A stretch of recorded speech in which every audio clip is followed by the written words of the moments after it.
नमस्कार दोस्तों, हूतियों ने एक बार फिर से इजराइल पर अटैक कर दिया है। इजराइल वासी कंफ्यूज हैं कि आखिर इतनी ज़्यादा सायरन की आवाज़ कैसे आने लगी है। देश में अब तो हमास भी अटैक नहीं कर रहा है, तो आखिर हमले कौन कर रहा है?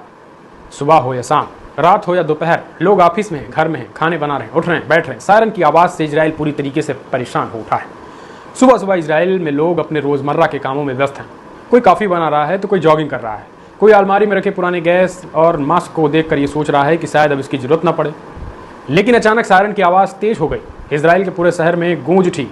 लोग एक दूसरी तरफ देख रहे हैं कि आखिर अब कौन सा हमला हो गया है। लोग पूछ रहे हैं कि ये क्या है, ये कौन सा नया फेस्टिवल शुरू हो चुका है।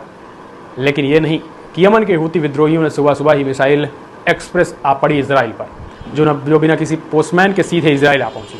टेलीविजन पर ब्रेकिंग न्यूज़ फ्लैश होने लगे कि हूतियों ने अटैक किया। हूतियों का इजराइल पर नया तोहफा। इजराइल में दहशत की बयार है। अब नॉन स्टॉप सुपरफास्ट इस हूतियों के हमले से इजराइल भी कंफ्यूज है कि हम हमला किस पर करें। एक तरफ हमास है तो दूसरी तरफ हूती है, तीसरी तरफ हिजबुल्लाह है। हूती तो नॉन स्टॉप उन्होंने कसम खा रखी है कि अगर जब तक फ़लस्तीन गाजा पट्टी पर इजराइल हमले नहीं रोक देता है, वो किसी भी कीमत पर तेल अबीब को छोड़ने वाले नहीं हैं। तेल अबीब भले ही प्रोटेस्ट हो रहे हैं, तेल अबीब से भले ही खतरनाक मिसाइलें निकल रही हों गाजा की तरफ, लेकिन एक ऐसा देश है, एक ऐसे फाइटर्स हैं जो तनिक भी जिनके माथे पे सिकन नहीं है, वो हैं हूती फाइटर्स। यमन अंसरुल्लाह ने सीधे तौर पर यह ऐलान कर दिया है और अमेरिका को भी धमकी दे दी है, ट्रंप को भी सीधी चेतावनी दी है, दो हाथ करने के लिए मैदान में। देखिए, अगर हूती फाइटर्स अटैक कर रहे हैं तो उन्हें ये क्लियर कट पता है कि हम पर भी हमले होंगे, लेकिन वो बिना किसी परिणाम को सोचे बगैर वो एक के बाद एक ताबड़तोड़ अटैक कर रहे हैं।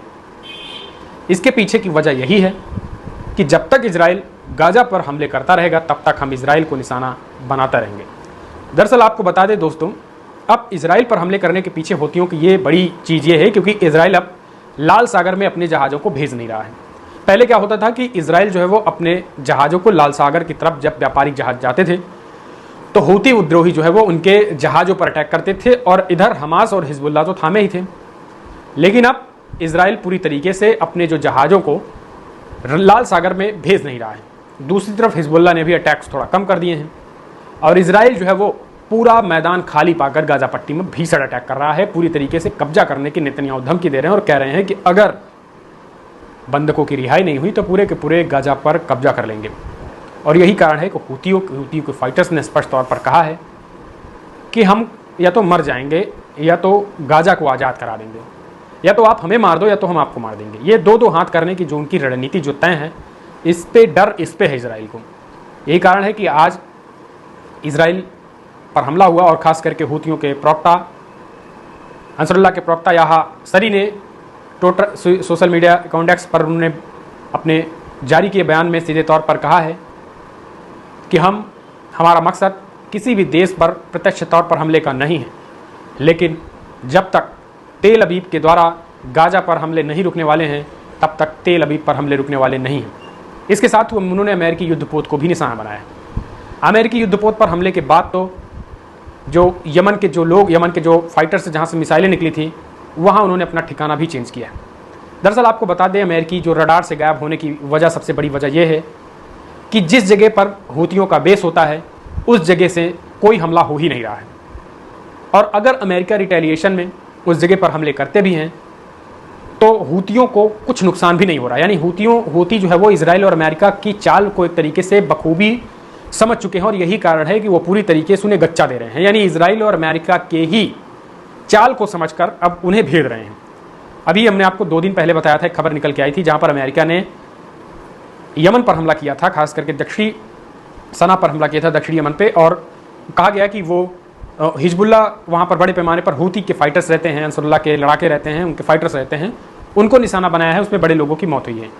लेकिन असल में ये हमला उसी जगह पर किया गया है जहाँ से हूतियों ने अमेरिका और इजराइल को निशाना बनाता है।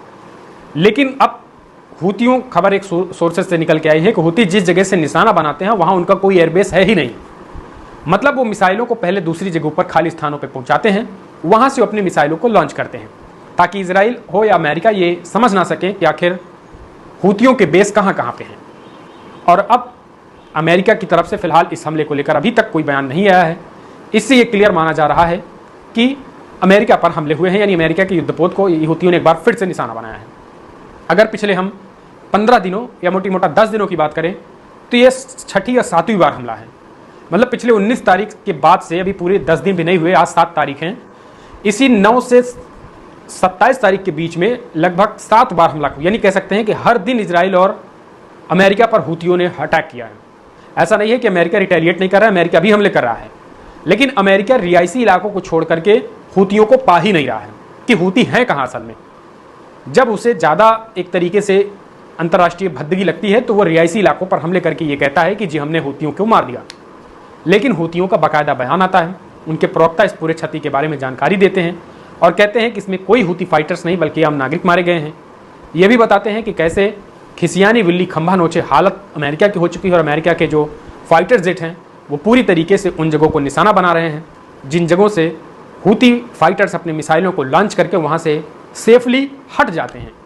यानी उन जंगलों से, उन खाली स्थानों से जहाँ से हूती विद्रोही मिसाइल को लॉन्च करके वहाँ से हट जाते हैं, फिर अमेरिका वहाँ पे हमले कर रहा है। तो एक तरीके से कहते हैं कि अब अमेरिका और इजराइल की ही नीति और रीति को जान करके इजराइल को धूल चटा रहा है हूती।